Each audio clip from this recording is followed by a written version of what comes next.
So this is the control arms, upper and lower, and the firewall braces or supports, and the tie bar. This is from Speedway Motors. The front clip, 62 through 67 Nova. First impressions, everything looks really nice. It's really heavy.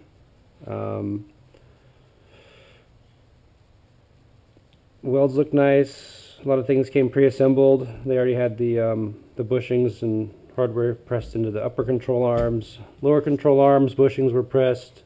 Ball joint was already pressed, so that saves a little bit of time, and that was pretty cool. The kit did come with plates to adjust door gap. Hardware, grade 5 bolts.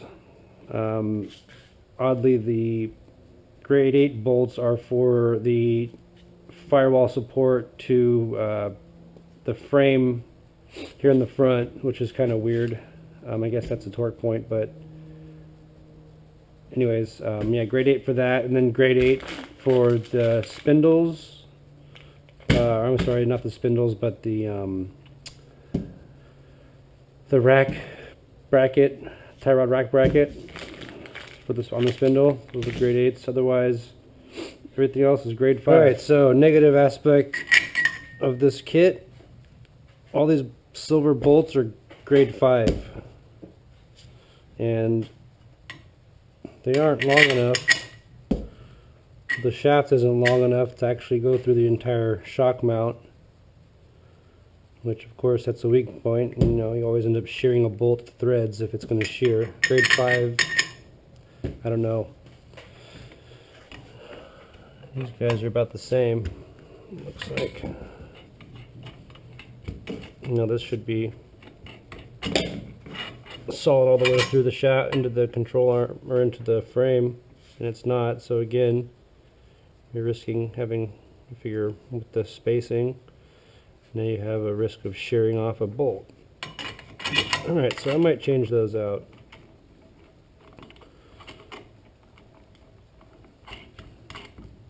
And they could have literally got grade 8 and then just cut them accordingly for what I paid. It sucks.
I started sandblasting the front.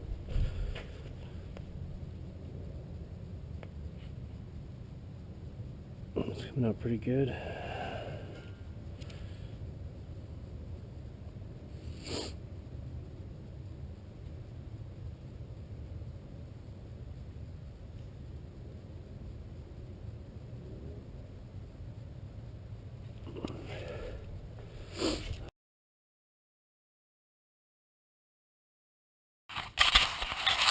Okay, so the kit's installed, as you can see. It's at about 90% complete. The kit did not come with the upper control arm camber shims, which the instructions indicated were part of the kit. Contacted Speedway No one knew whether the kit was missing the items or if the items were to be purchased separately. Considering it's a, $3,000 kit, a $5 part should definitely come with this kit if it's a matter of being able to complete it 100%.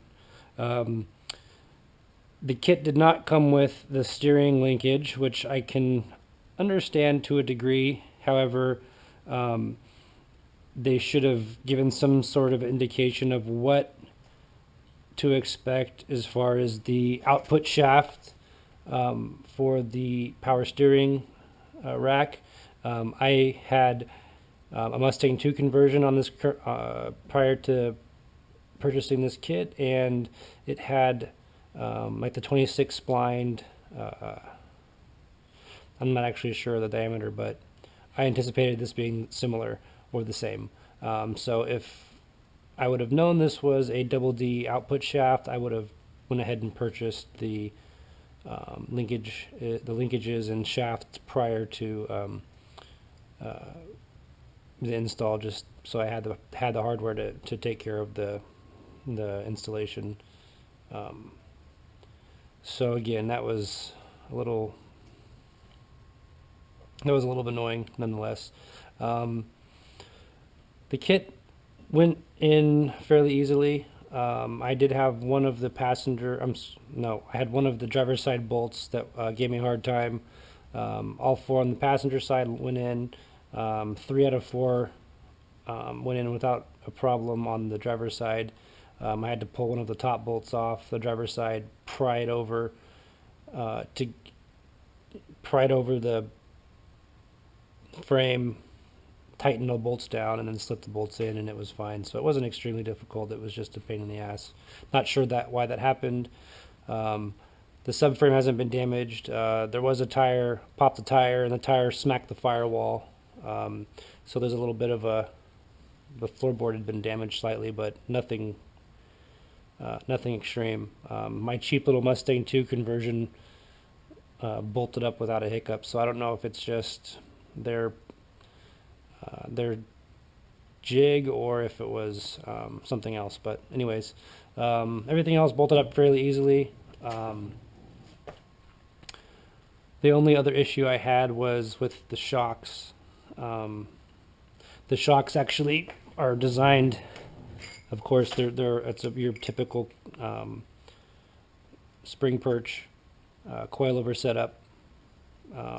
So the spring perch is to be removed, and as you can see, the shock's mounted upside down. The frame is basically the perch. So I had to very delicately get this aluminum heim off so I can get this piece out, because this piece was actually rubbing on the inside of this cutout.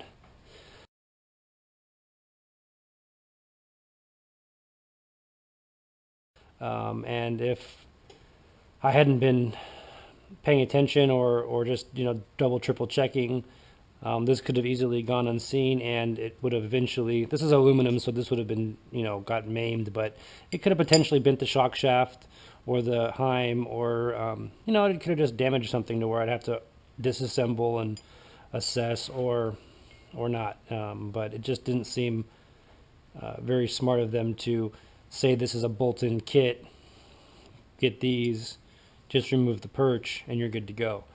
They should have honestly contacted the manufacturer. I wouldn't have mind waiting a week or 2 weeks or whatever, but they should have special ordered these shocks from AFCO, being that they're a sister company, and said, hey, we need a shock without a spring perch for this kit, so go ahead and just throw a heim on it and send it that way, because it wasn't easy getting that off. I'm lucky I didn't actually hammer this aluminum heim trying to. And then of course the actual spacers that came with the kit, I had to file about an eighth of an inch off of each one to get this in. I mean, they're in there snug. I had to pound them in. So I mean, they're definitely not over filed or over. I didn't take too much material off, but it was kind of weird. And then the actual length of this bolt, as I explained earlier, it seemed like it's pretty common with this kit. The actual threaded material, the threads start, about right at the shock, right where the shock Heim, the pillow ball or whatever you call the ball inside of the Heim, right where that ended is where the thread started. So if this bolt was loose, I could actually move this nut. I could actually move it a little bit. So to me, that's just, again, a lack of, the attention to detail. Someone like me, it's going to drive me crazy. Eventually, I'll end up replacing that bolt, but I just want to kind of get everything mocked up and, pretty much get the car on the ground. And I'll go ahead and replace the bolts that need to be replaced in a future point. I don't have the... I pretty much broke the bank purchasing this kit. So, $3, $4 a bolt can get expensive really quick, as we all know. I'm just your average guy trying to, build a car. So yeah, and then another issue I'm foreseeing issue is I've had multiple coilover vehicles. I know it's kind of a new thing for the muscle car world to an extent, but these shock perches, or these springs, are going to end up making a lot of noise sitting in this cup up here. There's no rubber, there's no diaphragm of any kind, or a top hat to kind of keep this from making noise. Eventually it's going to happen, so I'm going to have to find some sort of rubber boot. I think these are actually the same diameter as my Honda springs, so I'm going to go pick up one of the rubber caps for that and install it up here, and then I'm going to see if I can find some sort of rubber matting I can maybe cut a circle out of or something to keep this, because it's gonna make noise no matter how you slice it, and I just don't want to deal with it. I hate noises. I went ahead and I did actually drill these out and put the extra bolts in. I actually was having an issue. This inner bolt didn't line up. That's probably from, honestly don't know why. Again, my cheap little Mustang 2 conversion bolted right up without a problem, so I don't know if that one particular bolt is out of spec to what G-Comp fabbed this from. Their jig might be off a little bit. But yeah, other than the shock perches, and then of course the perch back spacer, the perch spacer getting in the way up here, rubbing. I have a picture of it. I'll add into the video. Other than that, the build was pretty straightforward. I mean, there's only maybe, I don't know, 2, 4, 6, 8, 10, 12, 14, 16, 18, 20, 22, grade 5 bolts. So it wasn't too difficult, but as far as, the frame installation goes, but the instructions were pretty bad. There wasn't any sort of, any indicators in the baggie saying, install part A with, bolts and baggie labeled B. Kind of like your Lego style instruction, build guide or whatever you want to call it. I mean, I've had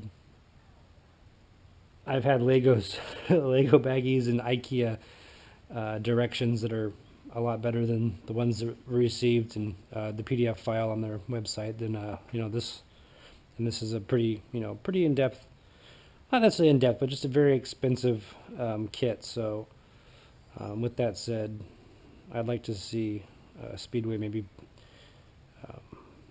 put a little more detail, a little more attention to detail with their instruction manual and their bagging of products. I mean, they don't even have to necessarily label the baggies separately. The baggies had like numbers on them, of course, to be pulled from their warehouse. Part number 123, and then there was part number 123.1. So all they'd have to say is install part 123 with bolts in baggie 1231 in their instruction manual. It would just be a lot easier. I felt like I was constantly going back and forth trying to find the right bolts and make sure the bolts are right.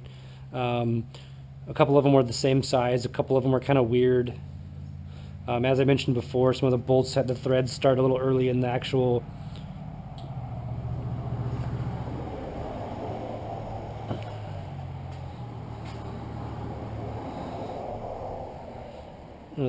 some of the bolts actually came up a little. They just seem a little short. I'd like to see some lock washers along with the lock nut, just for maybe a little extra safety. I mean, granted, this car is not going to see tens of thousands of miles like most vehicles, I would assume, see on a yearly basis, but still, not every vehicle is going to be mashed on and having fun with either. So, with that said, I would like to see maybe a little more. I don't know, a little better bolt, some better bolts in the kit, because I'm going to definitely replace these at some point. I don't know if I'll be able to replace this oddball 15/16 bolts for the lower control arms, which are just grade 5, but again, I guess those are it's not likely for those to actually get damaged. But to get them, they suggest torquing them to 130 foot-pounds, which is, I mean, that is a lot of torque. I would be surprised if that doesn't stretch the bolt. Grade 5.